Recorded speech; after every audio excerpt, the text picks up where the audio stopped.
Hi guys, welcome to another tutorial on IT.tutorials. I am Josef Botnar. I'm continuing the series of tutorials related to a school registration system project. This project is created using SQL Server and Visual C#. So I have done in last video tutorials the database attached to this project, namely this school registration, and the tables of this database are country, county and town, which was populated with the values in last video tutorials. So in order that this database and tables attached to this database to be useful, we have to create a connection with Visual C#. That Visual C# to be able to process the data contained inside the database. Otherwise, the database doesn't have too much utility.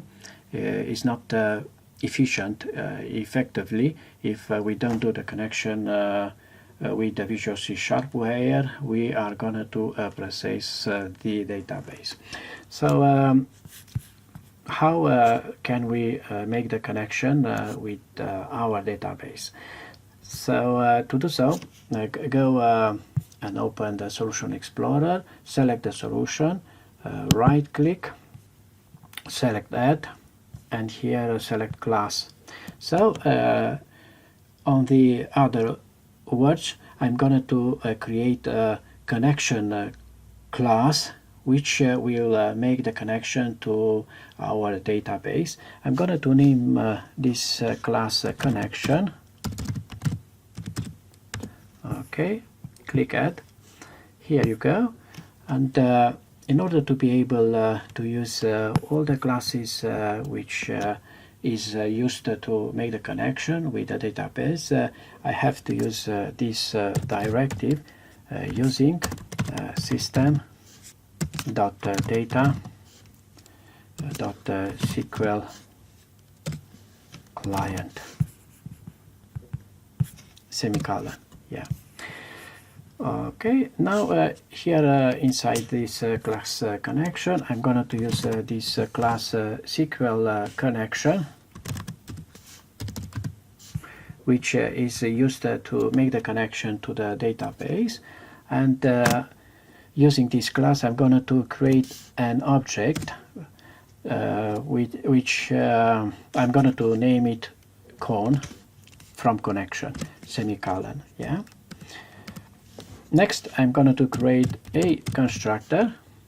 The constructor has to use the same name as the class does, so connection. Yeah.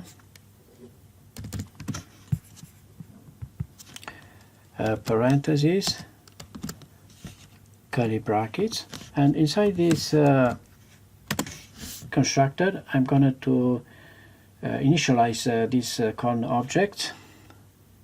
So I'm going to use this keyword new, the SQL connection class, parentheses, double quotes. I'm going to put now the semicolon, not to receive later error. So inside the double quotes, I'm going to write a string, which I actually represent the data source, which is the name of our database, semicolon, initial catalog,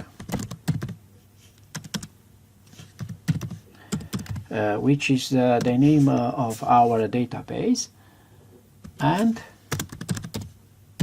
integrated security,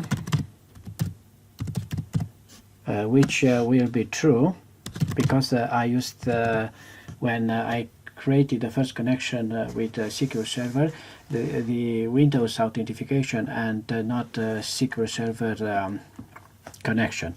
I'm going to launch SQL Server Management Studio. Click on this icon and connection to server window will be released, as you can see.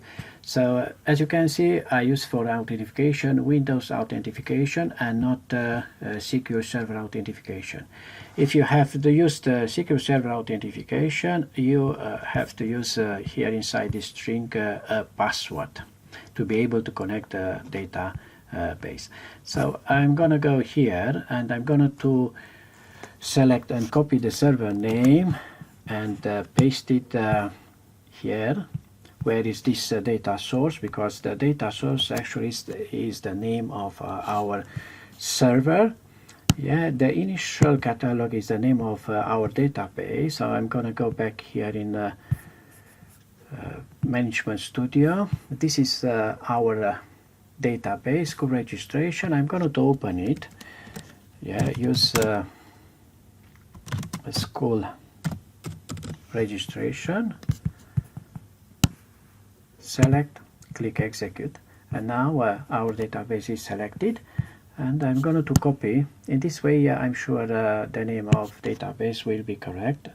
I won't receive errors. So copy with Ctrl+C, launch Visual Studio, and paste the name of your database here where you have this initial catalog after the equal sign. Yeah, I'm going to put this down with the enter key, yeah, because this statement is too long. So this statement, as I created, will make the connection with our database. Yeah. Further, I'm going to create two methods. One method will open the connection made to database, and another method will close the connection made to database. So the first will be a public method. The type will be SQL connection, and I'm going to name it open con from connection, parentheses, curly brackets, and inside the curly brackets I'm going to use the try catch exception. Yeah.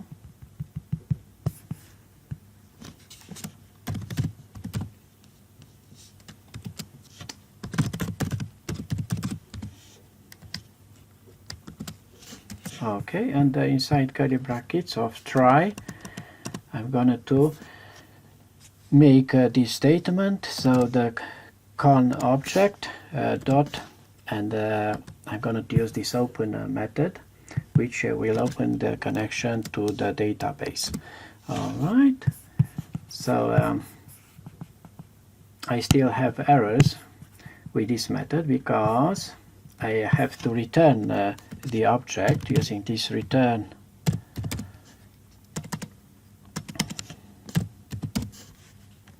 keyword and the object. Yeah.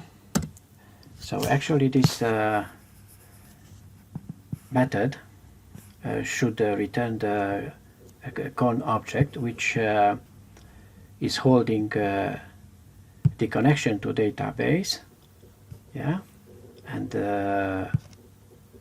this method open will open the connection made to database. Another method will be public. The type is void. Yeah. Named close con,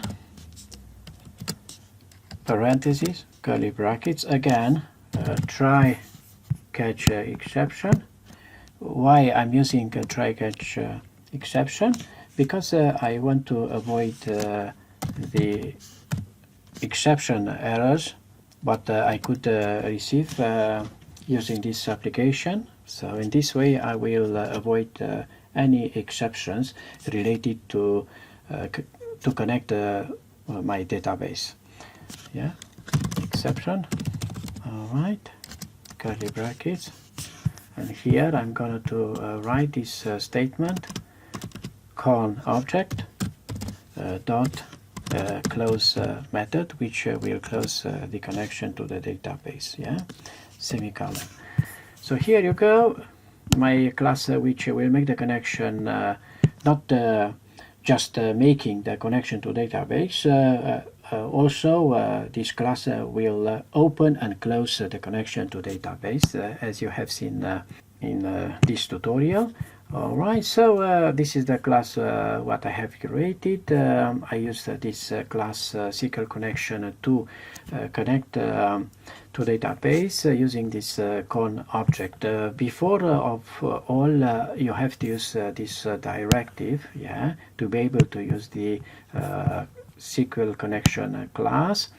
Alright, after I created a constructor where I used this to initialize this con object, which otherwise will make the connection to the database using this string and this class SQL connection. This will open the connection to database, yeah, and another method will close the connection to database. So that's all for now, but before I stop this tutorial, let's release this application. Let's see if we have errors. Hopefully not. Yeah, we don't have errors because our main form was launched. I'm going to launch the student form as well because I have done this form in few tutorials ago.